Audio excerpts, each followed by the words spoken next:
Assalamu alaikum. This is your host Kumail Shah and welcome to Knowledge Rules. Today we'll be discussing the largest industry of Pakistan and one of the top industries in Asia. A rise and a downfall of mother of economy. Yes, today we'll be covering the steel mill story. A gateway of almost 500,000 jobs for the people. Nobody knew that Pakistan Steel Mill is going to change the fate of the nation just after its formation. Pakistan Steel Mill became the parent organization of more than 500 industries in the town, including Port Qasim, Engro, FFBL, National Foods, Suzuki, Toyota, Kia, Pakistan State Oil, and many other small units organizations working all over the town. After going into huge losses, the mother organization is being transferred to an old age home and her children made orphan by getting rid of their jobs. Firing the employees and privatization will indulge only disgrace, demotivation and depression among the nation. Let's start the story from the beginning. In 1970s, a new Pakistan was being emerged, considered ever most prosperous country of its time. Having Zulfikar Ali Bhutto leading the nation was the best thing Pakistanis ever witnessed in their life. From taking strong stance at the Security Council to leading the Islamic Summit at Lahore, having strong alliance with the Soviets and enraging the American intellects at the White House, Bhutto was a badass to the American policies in the region. Although Pakistan was emerging as a key strategic partner in the region, but that was not enough. The nation had an utmost expectation from the leader. From laying down the new unanimous constitution to the foundation of nuclear program, Bhutto, by all these popular steps, still could not remove the grievances of common Pakistani people. Hence, he started nationalization and industrialization countrywide. This idea became the reason of the foundation of the world's best industry, Pakistan Steel Mills. Bhutto laid down the foundation stone of Pakistan Steel Mill on 30th December 1973. The industry which would change the fate of the nation later on, and hence it became Pakistan's largest industrial unit and dominated the market for 25 years. Pakistan Steel Mill actually boosted the trade activity in the country and gave birth to Port Qasim, Pakistan's second port. The industry constructed thousands of homes for the employees and became a symbol of classic infrastructure in Karachi. Pakistan Steel Mill made hospitals, schools, colleges, cricket stadium, football stadium, hockey stadium, tennis and squash courts, huge swimming pools, social gathering clubs, community centers, public parks and large marketplaces in order to establish a role model society for Pakistan. Pakistan Steel Mill had their own electricity distribution department.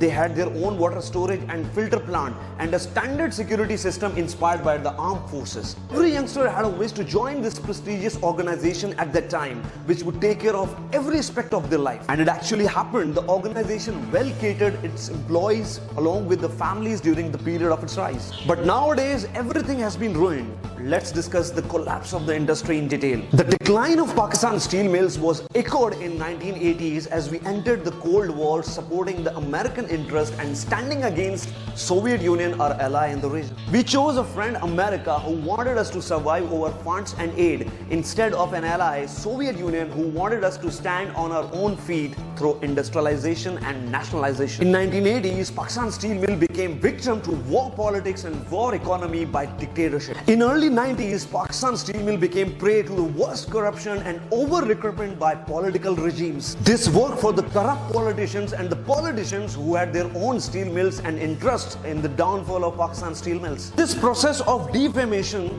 Pakistan's national asset, started losing its sale for the first time. In early 2000, it got bitten by another dictator regime and was about to sold in an amount which was not even worthy of its land. It was then the Supreme Court took a suo motu and the industry was saved from being privatized. Media trial played an important role to ruin the organization leftovers. This was the time when media had to stand up with the organization and not to highlight such content which could directly affect its market and production. It was okay on the national TV to discuss the downfall and defame the organization in order to extract the organization clients and to benefit the small unit steel industry in the private sector. The media was free, therefore they used the freedom to disgrace the national organization and spoil its market in the name of news and sensation. After the restoration of democracy, the organization was fooled in the name of bailout packages. This activity added more fuel to the fire and damaged the self-stand-up esteem of the organization. The mill has been incurring losses since 2008-2009 and operations had completely shut down since 2015. The current political regime has been proved the worst of all by supporting the corrupt establishment of the country and firing more than 9,000 employees. In the history of privatizations in the world, there is not a single example of getting rid of 100% employees from the organization. This is unique of its kind. All 20 of its processing plants are shut in an area fenced off to block entry without permission.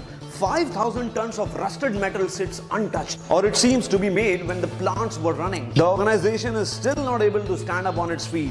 The employees who once lived an inspiring life for the nation are now living a miserable life without any hope. The reason of not able to revive the organization is lack of leadership.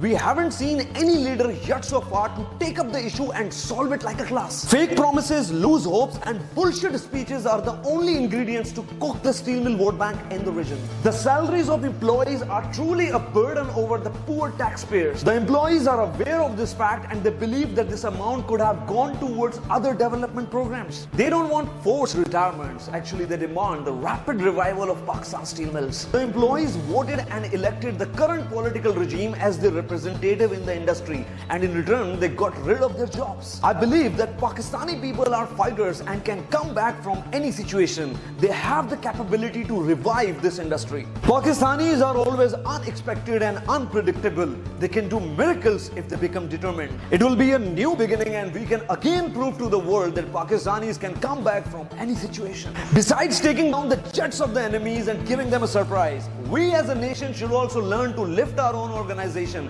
and surprise the world on economic level.